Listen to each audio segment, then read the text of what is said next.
نايلومي أرستنا وحدي معدنات نترى نجاراتن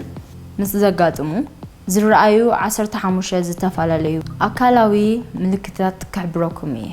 نايزوم ملكتات انتاينت بخمي كان معراريوم كم نخيل حدا بحدا كنري إنا أبزخونا ناي عدم زرعي هالو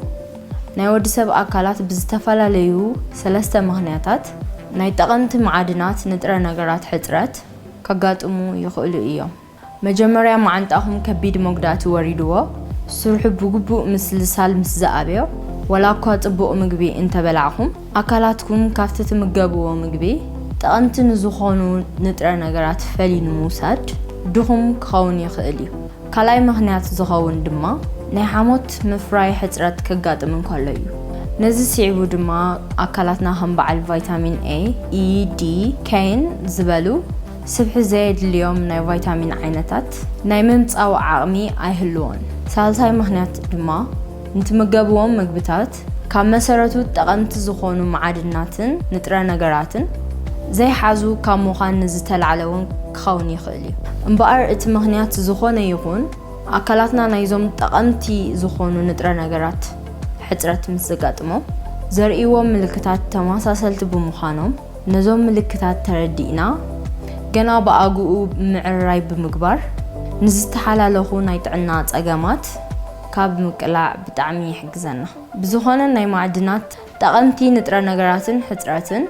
حبرت زخانو 15 أقدست زخانو ناي أكلاتنا ملكتات كحبركم سلازي مساكت تصنحو دقيمة بتحتنا يعدمكم أقدمكم جن نبز channel حدشتين ترى عليهم سبسكرايب تقبرو نتي ببجزي أزفنو فيديوهات بقليل نخترهبوا نتا نقاط الملكت توقعوا حجي نافت مدب كحلفكم قدامي قبعات زبزحو قربت ازي سبيشس زبهالو ناي قربت ناي قبعات متن زقوصاصرون تقطاتن بزفتر ناي ميزان مزبع اب اكلات دق تبعتيو زفتر اندروجين زتبهال هرمون للعاقن كبل كله زفتر صقم ايو قند مبغسيو دما حصرت زينك ايو از قبات زبزحو قربت صقم نملاي بقليلو ناي زينك كانيناتات كفارماسي بمغزا ወይ ድማ ናይ ዚንክ ትሕዝቶኦም ልዑል ዝኾኑ ምግብታት መሪጽካ ምብላዕ እዩ ዝምከር ከም ዝበልናዮ ደቂ ኣንስትዮ ከምዚ ዝበለ ናይ አንድሮጅን ሓፍ ምባል ዘጋጥመን ፖሊስቲክ ኦቫሪየም ሲንድሮም ዝተባህለ ናይ ሆርሞን ምዝባዕ ጸገም ሓቢሩ ክመፀን ይኽእል ከምኡውን ንምጥናስ ክጽገማ ይኽእላ እምበር እዚ ጸገም ኣብ ቆርበትኩም እንተዳስተውዒልኩምሉ ኣብ ፋርማሲ ካብ ዝርከቡ ናይ ዚንክ ከኒናታት ብተወሳኺ ካብ ቀይሕ ስጋ ዓሳ ዓተር ስፒናችን ዝኣመሰሉ ምዝውታሩን መፍትሒ ክኸውን ይኽእል እዩ ካልኣይ ናይ ቆርበት ምንቃዕ እዚ ናይ ቆርበት ምንቃዕ ብፍላይ ኣብ ክልተ ጫፍ ኣፍን ኣብ ሸኾናን ተደጋጊሙ ዝፍጠር ክኸውን እንከሎ እዚ ድማ ኣካላትና ናይ ቫይታሚን B2 ቫይታሚን B3 ሕፅረት كم زقاتمو حباري إيو بحافشا فيتامينات B أب قربت زرعيو مرقاقن منقعن زكالا هلو كخانو انكالو كل جزء وكل كم زوسدنا رقص أنياتات كنكون ألنا بزحة سبات كم ززا أمثلة نايك قربت منقعت كقاتمو منكالو زتفل عليو نايك قربت ملسلاسي ملكاي كم مفتح انكوات رأيوو بتقنعن نحوارو مفتحي زخوانجن ናይ ቫይታሚናት B2 B3 ከኒናታት ሙሳድ ወይ ድማ ከም በዓል አቮካዶ ዓሳ እንቋቁሖ ጸባ ብሮኮሊ ተምሪን ዝበሉ ምግብታት በቀጻሊ ሙሳድ እዩ ሳልሳይ ናይ ቆርበት ምቅራፍ እዚ መብዛሕትኡ ግዜ ዘጋጥም ኣብ ወሰን ናይ አፍንጫና ከምኡን ኣብ ከባቢ ግንባርና ክኸውን እንከሎ ብኢድና ምእላዩ ምስንፍትን ብጣዕሚ ይቀይሕ ቅብኣት ምዝልካ ድማ ቁርብ ሒሹ ተመሊሱ ድማ ጸኒሑ ይነቅጽ ከምዚ ዝኣመሰለ ናይ ቆርበት ጸገም ዝፍጠር ናይ ኦሜጋ 3 ፋቲ አሲድ ሕጽረት ሲዒቡ ክኸውን እንከሎ ልዑል መጠን ኦሜጋ 6 ፋቲ አሲድ ትወስዱ እንተራኣለሁም ድማ እዚ ጸገም ብዓቢዩ ክረአ ይኽእል ኦሜጋ 6ን ኦሜጋ 3ን ፋቲ አሲዳት ኣካላትና ባዕሉ ክሰርሖም ስለዘይክእል ኩሉ ግዜ ካብ ደገ ካብ ዘለዉ ነገራት ክንረኽቦም ይግባአና ተዘይኮነ ከምቲ ዝበልናዮ ኦሜጋ 3 ዘይትወስዱ እንተራኣለሁም ወይ እትወስድዎ ኦሜጋ 6 ካብ ኦሜጋ 3 እንተደኣ ዓብዩ ሚዛኑ እንተደኣ ተመዛቢሉ ኣብ ቆርበት ዝርአ ናይ ምንቃጽን ናይ መቕራፍን ጸገም እናተደጋገመ ይመጽእ እምበኣር ኣብዚ ግዜ እዚ መፍትሒ ዝኸውን ልዑል ትሕዝቶ ኦሜጋ 6 ዘለዎም ከም በዓል ስጋ ዶርሆ ጠስሚ ናይ ፉልን ዝተጠበሱ ምግብታት ብምግዳፍ ከም በዓል ሳርዲን ናይ ዓሳ ዘይትን ኣብዚሕካ ምውሳድ ጽቡቕ እዩ ራብዓይ ሕብሪ ዓይኒ ምብጫው ዓይኒ ናብ ብጫ ሕብሪ ምስ ዝቕየር መብዛሕትኡ ግዜ ምስ ጸላም ከብዲ ዝተተሓሓዘ ጸገም ከም ዘሎ ንግምት እንኳ እንተኾና ግን እቲ ጸገም ከቢድ ሕማም ጸላም ከብዲ ዘይኮነስ በቐሊሉ ክመዓራረ ዝኽእል ናይ ሓሞት ሕፅረት ወይ ጨው ናይ ምዃን ዕድል እውን ገፊሕ እዩ ኣብ ኣካላትና ናይ ሓሞት ወይ ናይ ጨው ሕፅረት ምስ ዘጋጥም ጸላም ከብድን ትቦታት ሓሞትን ሓሊፎም ክእለዩ ዝግብኦም ከም በዓል ብሉሩቢን ዝበሉ ብጫን ኣራንሺን ሕብሪ ዘለዎም ንጥረ ነገራት ኣብ መተሓላለፊ መንደቕ ተለጢፎም ስለ ዝእከቡ እዚ ድማ ኣብ ከይዲ ናይ ዓይንን ቆርበትን ናብ ቢጫ ከም ዝቕየሩ ይገብሩ ነዚ ብቐሊሉ ንምፍታሕ ድማ ኣብ ፋርማሲ ዝርከቡ ናይ ባይል ሳልት ቦስተራት ምውሳድ ክኸውን እንከሎ እዚ ብምግባር ዝተኣከበ ጓሓፋት ብቕልጡፍ ምእላይን ነቲ ጸገም ኣብ ሓፂር ግዜ ንምእላይ ይከኣል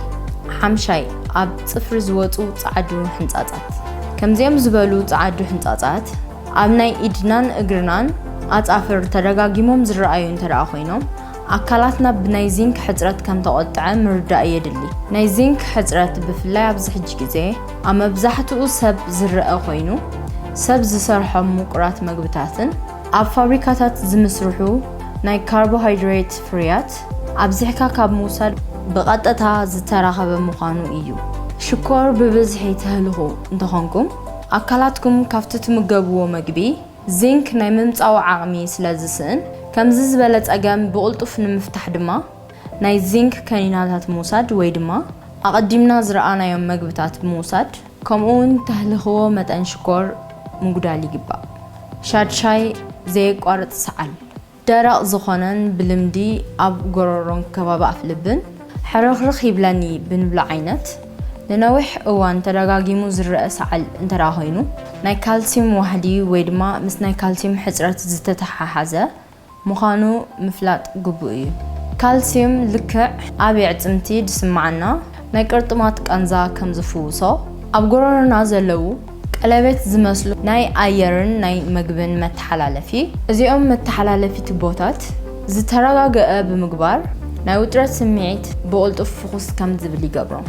ካልእ ወልሓደ ናይ ጥዕና ጸገም ዘይብልኩም ክንስኹም ደረቕ ሰዓል ኩሉ ግዜ ደሸግረኩም እንተኾይኑ ነዚ እውን ብመልክዕ ሓሩጭ ተዳልዩ ድሽየጥ ካልሲየም ላክቴቭ 200 ሚሊግራም ምስ ሓደ ኩባያ ማይ ሓዊስኩም ምሸት ቅድሚ ምድቃስኩም ምስታይ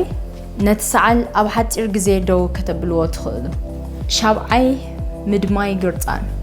ግርፃን ልዕሊ ዓቐን ምቕያሕን ምድማይን ኣካላትና ናይ ቫይታሚን ሲ ሕፅረት ምዃኑ ብግልፂ ሓባሪ እዩ ብርግጽ ብዝተፈላለዩ ምኽንያታት ብናይ ኣፍ ኢንፌክሽናት ዝተላዕለ ሓሊፉ ምድማይ ግርፃን ዘጋጥም እኳ እንተኾነ መብዛሕትኡ ሰብ ግን ኣብ ግዜ ስንና እናሓፅበሉ ኣብ ግዜ ምብላዕ ምግብን ዝደሚ ግርፃን መበገሲኡ ሕፅረት ቫይታሚን ሲ ምዃኑ ምፍላጥ ጽቡቕ እዩ ነዚ መፍትሒኡ ድማ ብቫይታሚን ሲ ዝሃፍተሙ ከም በዓል ኣራንሽን ለሚንን ፓፓዮን ብሮኮሊን ኣናናስን ዝበሉ ኣታኽልትን ፍረታትን ምብላዕ እዩ ተዘይኮይኑ ድማ ናይ ቫይታሚን ሳፕሊመንታት ምውሳድ እዩ ሻምናይ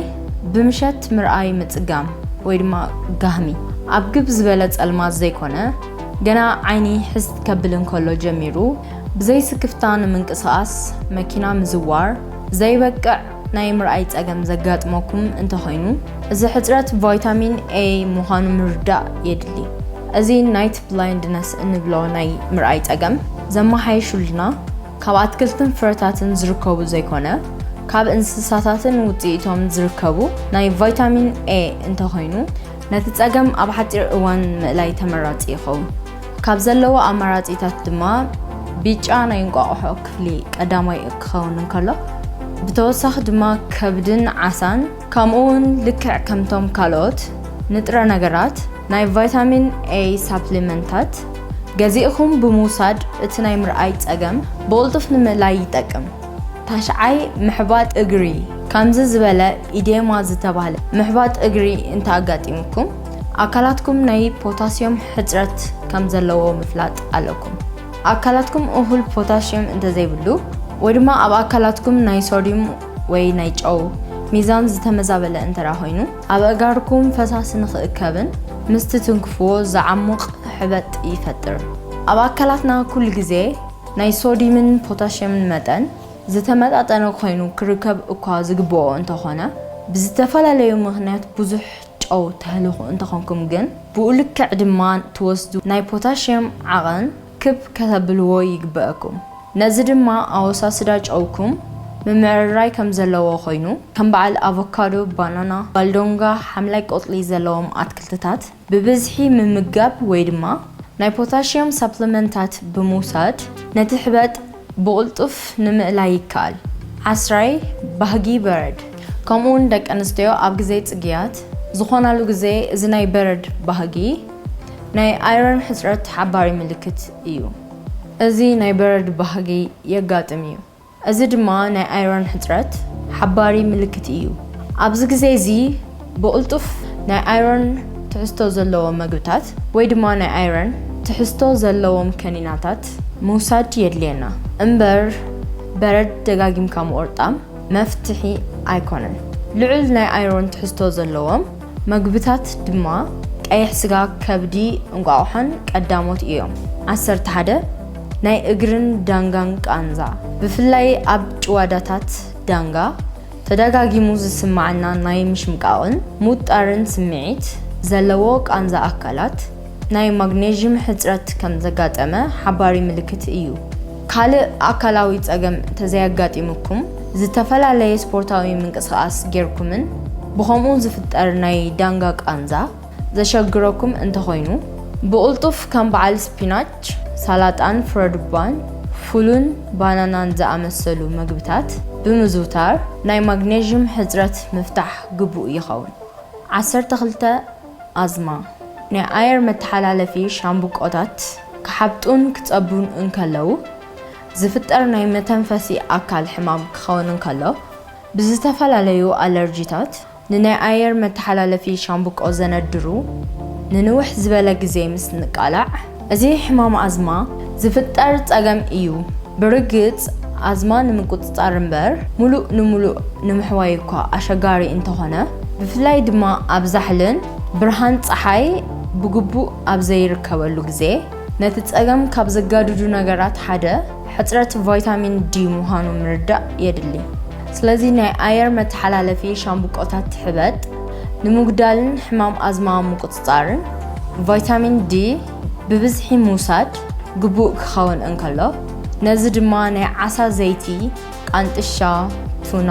ኣራንሽን ፀባን ዝጥቀሱ ክኾኑ እንከለው ከም ኣማራፂ ናይ ቫይታሚን ዲ ከኒናን ክንወስድ ንኽእል። 13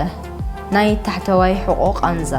ካልእ ብተመሳሳሊ ንሕፅረት ቫይታሚን ዲ ስዒቡ ዝፍጠር ናይ ጥዕና ፀገም ቃንዛ ሕቖ ክኸውን እንከሎ ብፍላይ ኣብ ታሕተዋይ ክፋል ሕቖ እቲ ቃንዛ ከቢድ ይኸውን። ብፍላይ እቲ ቃንዛ ኣብ ክረምቲ ወይ ኣብ ዛሕሊ እዋን ዝመላለስ እንተኾይኑ ነዞም ኣቅድም ኣቢልና ዝረኣናዮም ምግብታት ካብ ምዝውታር ብተወሳኺ ናይ ቫይታሚን ዲ ከኒናታት ቅድሚ ምድቃስና ብምውሳድ ነቲ ቃንዛ ኣብ ሓፂር እዋን ምእላይ ይከኣል። 14 ባህጊ ሓመድ እዚ ብፍላይ ኣብ ነፍሰ ጡራት ኣዴታትን ህፃናትን ዓብዩ ዝርአ ክኸውን እንከሎ ሓደ ግዜ እውን እንስሳ ዘቤት ሓመድ እንዳበልዑ ከጋጥሙኹም ይኽእሉ እዮም። ሓመድ ናይ ምብላዕ ባህጊ ስቂሉ ዝመፅእ ዘይኮነስ ኣካላትና ከቢድ ሕፅረት ኣይረን ምስ ዘጋጥሞ ብግልፂ ዝርአ ምልክት ምዃኑ ምርዳእ ኣድላይ እዩ። ነዚ ድማ ካብ ኩሉ ተመራፂ ዝኾነ መፍትሒ ቀይሕ ስጋ ምምጋብ ክኸውን እንከሎ ከምዚ ዓይነት ስምዒት ክስማዓኩም እንከሎ ካብ ኣታክልቲ ካብ ዝርከብ ኣይረን ብዝበልጥ ሙሉእ ብሙሉእ ኣተኩረኹም ኣብ ቀይሕ ስጋን ከብድን ምግባር ቅልጡፍ መፍትሒ ንምርካብ ይሕግዝ። ክሳብ ሕጂ ካብ ዝረኣናዮ ካልእ ብምርመራ ዝተረጋገፀ ናይ ጥዕና ፀገም እንተዘይብልኩም መብዛሕትኦም ልሙዳት ናይ ኣካላት ፀገማት ቀሊል ምምዕርራይ ብምግባር ዝፍትሑ ክኾኑ ክኽእሉ እንከለዉ ናይ ቴስቶስትሮን መጠን ብጣዕሚ ትሑት ምዃኑ ሓባሪ ምልክት ክኸውን እንከሎ እዚ ዝፍጠር ድማ ኣብ ኣካላትና ናይ ዚንክ ሕፅረት ክፍጠር እንከሎ እዩ ነዚ ዓይነት ፀገም ዝእዘዙ መብዛሕትኦም መድሃኒታት ድማ ነዚ ንጥረ ነገር ዝሓዙ ክኾኑ እንከለዉ እቲ ነገር ቅድሚ ምግዳዱን ኣብ ስነ ልቦና ፀቕጢቕ ብምፍጣሩን ብቐሊሉ ከም በዓል ስጋ ዓተር ፉል ኣቮካዶን ዓሳን ዝኣመሰሉ ምግብታት ብምዝውታር ናይ ዚንክ ሳፕሊመንት ብምውሳድ ነቲ ፀገም ናይ ምፍታሕ ዘለዎ ዕድል ገፊሕ እዩ